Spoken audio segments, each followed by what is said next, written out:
आज के इस वीडियो लेक्चर में हम संयुक्त परिवार प्रणाली के फ़ायदों के बारे में चर्चा करेंगे। संयुक्त परिवार प्रणाली का महत्व इसी बात से सिद्ध हो जाता है कि भाई का साथ छोड़ देने से रावण की हार होती है और भाई का साथ होने से ही श्री राम युद्ध में विजय प्राप्त करते हैं। कहने का मतलब है कि संयुक्त परिवार प्रणाली से न केवल मनोवैज्ञानिक फ़ायदा है बल्कि सामाजिक जीवन को सुदृढ़ करने में भी मदद मिलती है। सबसे पहले देखते हैं कि संयुक्त परिवार प्रणाली कहते किसको हैं। दादा दादी के आंगन में माता पिता, भाई बहन, बेटे बेटियों, पोते पोतियों के रूप में खिले हुए पुष्पों के समूह को संयुक्त परिवार कहा जाता है। दुख की बात है कि वर्तमान समय में पाश्चात्य सभ्यता के दुष्प्रभाव से संयुक्त परिवार प्रणाली प्राय लुप्त हो गई है। समाज में एकल परिवार प्रणाली का प्रचलन हो गया है जिसने आने वाली पीढ़ी को स्वार्थी और दंभी बना दिया है। संयुक्त परिवार प्रणाली के आंकड़ों में लगातार कमी के अनेक कारण हैं। लोगों का संयुक्त परिवार के प्रति उदासीन रवैया है, उसके बावजूद जॉइंट फैमिली के अनेक फ़ायदे हैं। इन्हीं फ़ायदों की चर्चा करने के लिए सबसे पहले हम आते हैं संयुक्त परिवार में मिलने वाले प्यार के बारे में। आमतौर परिवार में 3 से 4 या उससे ज़्यादा सदस्य होते हैं तो आपको अतिरिक्त प्यार और सपोर्ट मिलता है। ये प्यार आपको अपने दादा दादी, चाचा चाची, चचेरे भाई बहनों और माता पिता से मिलता है। संयुक्त परिवार में रहने वाले बच्चे बड़े होकर ज़्यादा परिपक्व और समझदार निकलते हैं। संयुक्त परिवार यानी जॉइंट फैमिली का ये सबसे बड़ा फ़ायदा है। संयुक्त परिवार में परिवार के साथ मिलता है सैर सपाटे का समय। मानसिक रूप से जब आप काम के दबाव या डिप्रेशन में रहते हैं तब आपकी मेंटल हेल्थ का ध्यान रखना बेहद ही ज़रूरी होता है। दोनों ही समस्याओं का इलाज संयुक्त परिवार में आसानी से किया जा सकता है। यदि आप अपने संयुक्त परिवार के साथ पिकनिक या सैर सपाटे के लिए जाते हैं तो काम के दबाव या डिप्रेशन से आपको काफ़ी हद तक छुटकारा मिलता है। संयुक्त परिवार में आपको घूमने फिरने का ज़्यादा वक्त मिलता है। तीसरा फ़ायदा है संयुक्त परिवार में होता है जिम्मेदारियों का एहसास। यदि आप न्यूक्लियर फैमिली में रहते हैं तो सभी कार्यों को खुद पूरा करना मुश्किल होता है। जब आप किसी संयुक्त परिवार में रहते हैं तो आपके अंदर कार्य को सामूहिक रूप से करने की भावना का विकास होता है। आसान भाषा में आपको अपनी जिम्मेदारी का एहसास होता है। जिम्मेदारियों का यही एहसास किसी भी कार्य को हल्का कर देता है। आपको अपने पूरे काम का भार अपने सिर पर लेने की ज़रूरत नहीं होती है। अगला महत्वपूर्ण फ़ायदा है संयुक्त परिवार में सीखते हैं बांटना और परवाह करना। आज के इस भागदौड़ बड़े युग में सबसे बड़ी समस्या यह है कि लोग एक दूसरे की परवाह नहीं करते हैं। साथ ही वे किसी भी कार्य को अपने ऊपर लेने की बजाय अन्यों के ऊपर थोपना पसंद करते हैं। संयुक्त परिवार में बचपन से ही आपको मिल बांट कर कार्य करना सिखाया जाता है। इसके अलावा आपको अपने भाई बहनों और अन्य करीबियों की परवाह करने की भावना का एहसास होता है। एक दूसरे की परवाह करना और कार्य को बांट कर करना मनुष्य की सबसे बड़ी खूबी है और इस प्रकार की चीज़ें एकल परिवार में सीखने को नहीं मिलती हैं। संयुक्त परिवार में मिलती है आर्थिक मदद। एकल परिवार के मुकाबले संयुक्त परिवार में आर्थिक जिम्मेदारियों का आसानी से सामना किया जा सकता है। परिवार में 3 से अधिक सदस्य आर्थिक जिम्मेदारियों का निर्वाह करते हैं। एकल परिवार के मुकाबले संयुक्त परिवार में कई व्यक्ति कमाते हैं। इससे आर्थिक बोझ को एक दूसरे में बांट दिया जाता है। ऐसा करने से पैसों की अच्छी बचत होती है। कई बार आप कर्ज और अन्य आर्थिक समस्याओं के बोझ से दब जाते हैं। इसकी वजह से आपको मानसिक रूप से एंजाइटी जैसी कई समस्याओं का सामना करना पड़ता है। संयुक्त परिवार की यही खूबी इसे मानसिक स्वास्थ्य के लिए सबसे बेहतर विकल्प बनाती है। संयुक्त परिवार में मिलता है बुजुर्गों का अनुभव।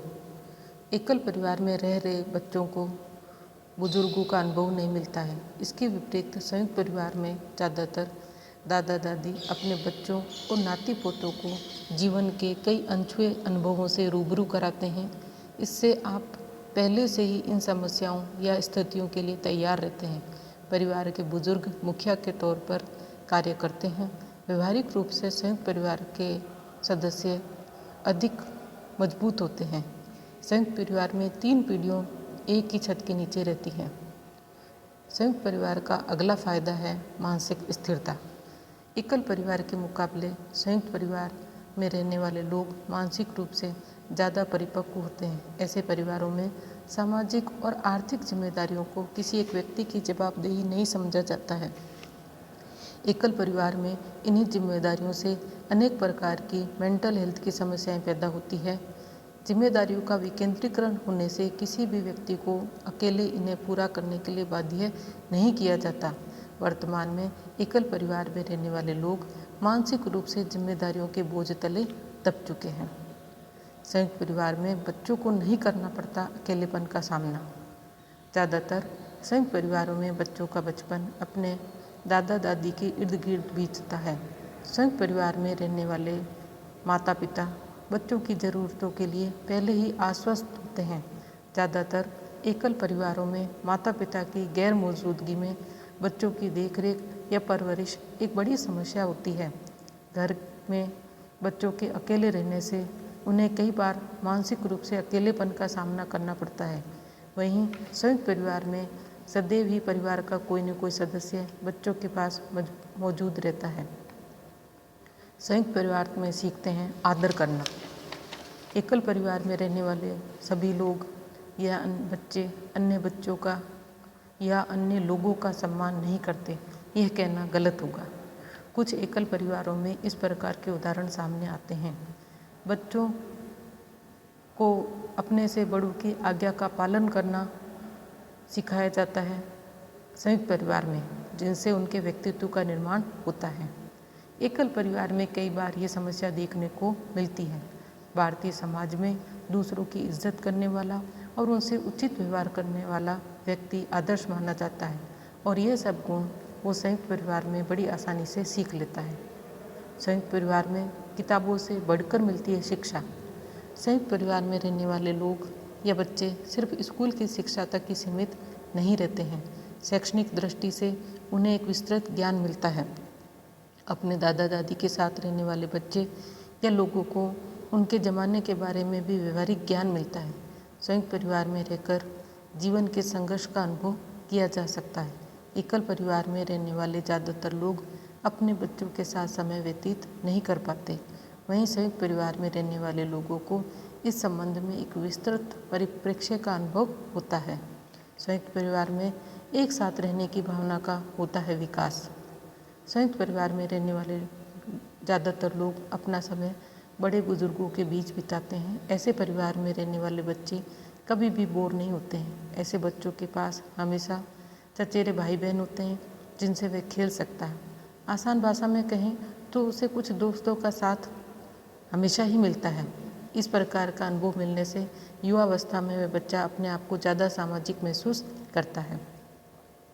संयुक्त परिवार के लोग ज़्यादा सोशल होते हैं। एक संयुक्त परिवार से आने वाला व्यक्ति एकल परिवार के मुकाबले ज़्यादा सामाजिक होता है। उसे भली भांति पता होता है कि विभिन्न आयु वर्ग के लोगों से कैसे बातचीत करनी है। बुजुर्गों, चचेरे भाई बहन, भतीजों के साथ रहने से उसकी शख्सियत में निखार आता है।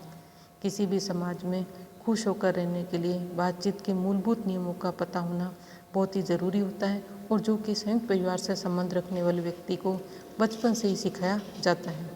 अलग अलग लोगों के बीच बड़ा होने के कुछ फ़ायदे भी हैं। यदि आप एकल परिवार में रह रहे हैं तो ऐसे लोगों के लिए कई लोगों के बीच अपने आप को घुला मिला पाना थोड़ा कठिन कार्य होता है। हालांकि आज की इस आधुनिक दुनिया में जहाँ पर परिवार सिर्फ 4 सदस्यों तक सीमित रह गया है, वहाँ एक संयुक्त परिवार में रहना कई चुनौतियाँ भी लेकर आता है। यदि आप वास्तव में ज़िंदगी को खुशनुमा और एक साथ जीना चाहते हैं तो आपको संयुक्त परिवार के ऊपर विचार करना चाहिए। संयुक्त परिवार में सामाजिक सुरक्षा की भावना रहती है। परिवार में कमज़ोर, बुजुर्ग, बीमार, दिव्यांग, नवजात और ज़रूरतमंद सदस्यों को सामाजिक सुरक्षा मिलती है। कई बार दुर्घटना और आपदा जैसी समस्याओं में एकल परिवार के लोगों को भी संयुक्त परिवार की आवश्यकता होती है।